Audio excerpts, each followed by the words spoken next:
ఇవాల్టి నుండి తెలంగాణ అసెంబ్లీ సమావేశాలు ప్రారంభం కానున్నాయి. కేసీఆర్ అసెంబ్లీ సమావేశాలకు హాజరు కావడంపై ఉత్కంఠ నెలకొంది. ముందు నుండి సీఎం రేవంత్ రెడ్డిపై గుర్రుగా ఉండే కేసీఆర్ తుంటి ప్రమాదం తర్వాత కొద్ది రోజులుగా మళ్లీ యాక్టివ్ అయ్యారు. దీంతో అసెంబ్లీ సమావేశాలకు హాజరవుతారని పార్టీ నేతలు తెలిపారు. అయితే రేపు అమావాస్య ఉండడంతో ముందు రోజు ఎలాంటి కార్యక్రమాలు మొదలు పెట్టరు. సెంటిమెంట్ ను ఎక్కువగా పాటించే కేసీఆర్ ఇవాళ రేపు అసెంబ్లీ సమావేశాలకు దూరంగా ఉండనున్నారు. ఎల్లుండి బడ్జెట్ ఉండడంతో ఆ రోజు సమావేశాలకు హాజరయ్యే అవకాశం ఉంది.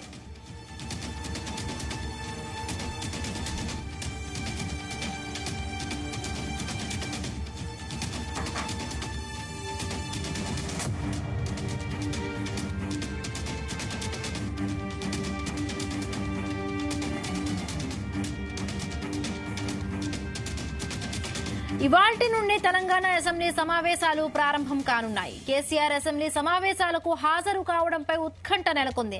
ముందు నుండి సీఎం రేవంత్ రెడ్డిపై గుర్రుగా ఉండే కేసీఆర్ తుంటి ప్రమాదం తర్వాత కొద్ది రోజులుగా మళ్లీ యాక్టివ్ అయ్యారు.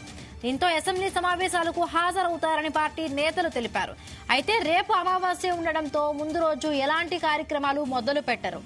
సెంటిమెంట్ ను ఎక్కువగా ఫాలో అయ్యే కేసీఆర్ ఇవాళ రేపు అసెంబ్లీ సమావేశాలకు దూరంగా ఉండనున్నారు.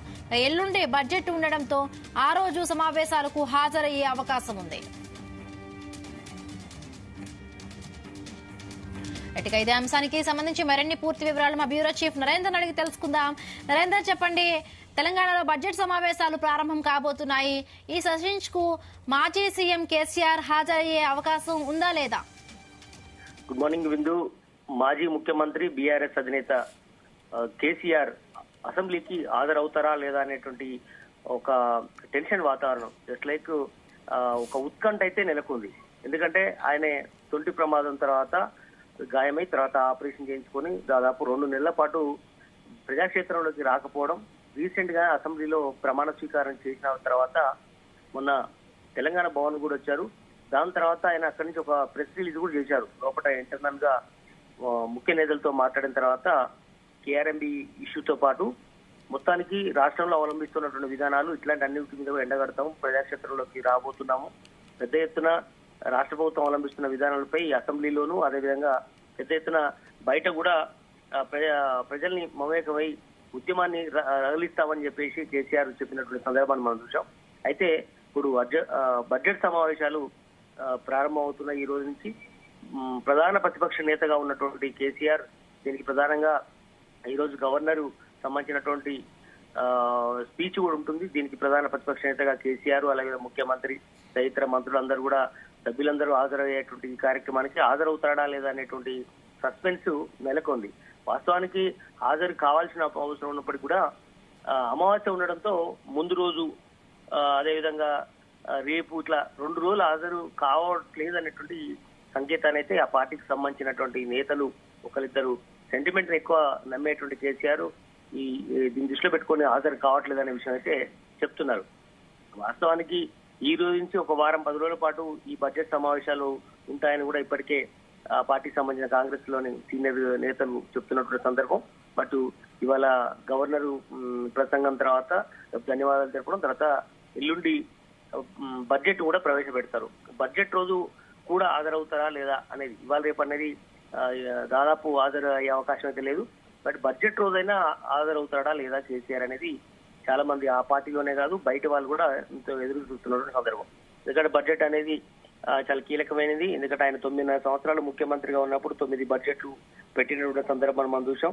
ఇప్పుడు కాంగ్రెస్ ప్రభుత్వం పెట్టే బడ్జెట్ లో ప్రధాన ప్రతిపక్ష నేతగా కేసీఆర్ హాజరవుతాడా, చూసి దాని మీద ఏమైనా స్పందిస్తారా అనేది చాలా మంది ఎదురు చూస్తున్నారు. కానీ ఆ రోజు కూడా హాజరు కావట్లేదు అనేటువంటి సంకేతాలు అయితే మనకు తెలంగాణ భవన్ నుంచి అందుతున్నట్టు సమాచారం. దీనికి గల ప్రధాన కారణం ఈ నెల 13వ తేదీన నల్లగొండలో భారీ బహిరంగ సభ బీఆర్ఎస్ పార్టీ కొనుక్కుంది. దీనికి ప్రధాన కారణం ఈ మనం ఇంతకుముందు చెప్పుకున్నట్టుగా కేఆర్ఎంబి ఇష్యూ, అంటే కృష్ణా జలాలకు సంబంధించినటువంటి వాటా కారణంగా దక్షిణ తెలంగాణలో ఉన్నటువంటి మహబూబ్ నగర్, నల్లగొండ, ఖమ్మం, రంగారెడ్డి లాంటి ఏరియాలకు తాగునీటికి అలాగే రైతాంగానికి తీవ్రంగా ఇబ్బంది పడే అవకాశం ఉంది.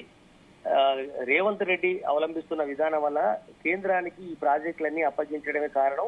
అందుకే దీనికి నిరసనగా మేము పెద్ద ఎత్తున మీటింగ్ పెట్టకపోతున్నాం అనేది కూడా ఇప్పటికే బీఆర్ఎస్ చెప్తోంది. కనుక నల్లగొండలో సమావేశానికి ఇప్పటికే ఆ పార్టీ క్యాడర్ అంతా సమాయత్తం అవుతుంది. ఇప్పటికే నియోజకవర్గాలకు సంబంధించిన ఇన్ఛార్జ్ పెట్టారు.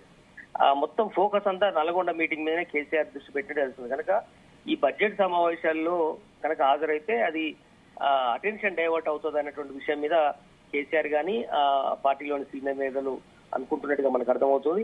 13వ తేదీ నాడు అదే మీటింగ్ లో జనాలను ఉద్దేశించి పార్టీ క్యాడర్ను ఉద్దేశించి మాట్లాడే అవకాశం కనిపిస్తుంది.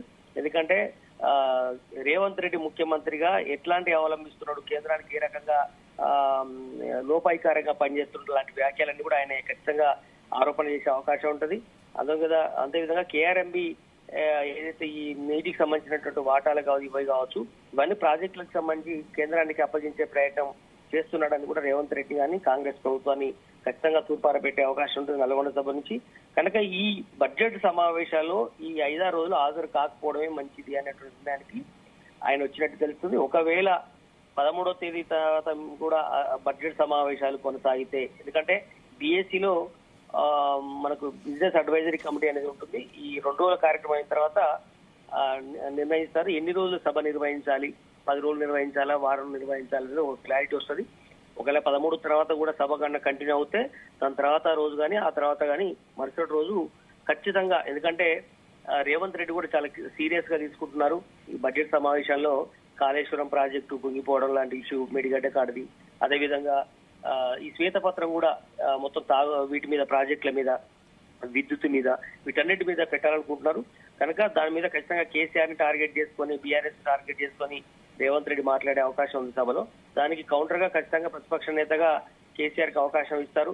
ఖచ్చితంగా ఆయన మాట్లాడేదాన్ని కూడా వినే అవకాశం ఉంటుంది. కాబట్టి ఖచ్చితంగా ఆ రోజు ఆయన మాట్లాడే రోజు ఖచ్చితంగా అటెండ్ అవుతారు అనేటువంటి విషయం అయితే మనకు అర్థమవుతోంది. ఆ రోజు కూడా అటెండ్ అవుతారా, అసలు ఈ మొత్తం ఈ సెషన్ కి కూడా అటెండ్ అవుతారా లేదని కూడా ఇంకా అనుమానంగానే ఉంది. చూడాలి కేసీఆర్ అసలు ఈ సమావేశాలకు అటెండ్ కాకుండా ఉండాలనుకుంటున్నాడా, లేదంటే 13వ తేదీ మీటింగ్ తర్వాత జరిగేటువంటి సమావేశాలు ఏమైనా ఉంటే అప్పుడు అటెండ్ కావాలా, లేదంటే బడ్జెట్ రోజు అటెండ్ కావాలా, ఈ మూడింటి మీద ఒక కొంత క్లారిటీ మీద అయితే వాళ్ళు ఉన్నారు. అది ఇంకా బయటికి రావాల్సిన అవసరం ఉంది. మనకైతే అందుతున్న సమాచారం ప్రకారం ఈ సెషన్ మొత్తం కూడా హాజరు కావోడు అనేటువంటి విషయం మీద మనకు ఒక క్లారిటీ అయితే వస్తుంది. చూడాలి. మొత్తానికైతే హాజరు కావడం ద్వారా ఆయన ఖచ్చితంగా ఒక మాజీ ముఖ్యమంత్రిగా, ఒక ఉద్యమ పార్టీ నేతగా అసెంబ్లీలో ఆయన ఇంతకాలం ఏం చేశాడు, ప్రజలు ఎంత సురక్షితంగా ఉన్నారు, తెలంగాణ ప్రజలు ఇచ్చినటువంటి తెలంగాణ నేను ఏ రకంగా సద్వినియోగం చేసుకున్నాను, అదే సమయంలో మెడికల్ కాలేజ్ కావచ్చు, ఆయన అంటున్నటువంటి గురుకులాలు కావచ్చు, అదే సమయంలో తాగునీటి ప్రాజెక్టులు కావచ్చు, పెన్షన్లు కావచ్చు, ఇట్లా ఏవైతే చేయాల్సినారో ఇంతకాలం ఏ రకమైనటువంటి సంక్షేమ పథకాలు అందాయో రాష్ట్ర ప్రజలకు అవన్నీ కూడా చెప్పుకునేటువంటి స్కోప్ అయితే ఉంటుంది.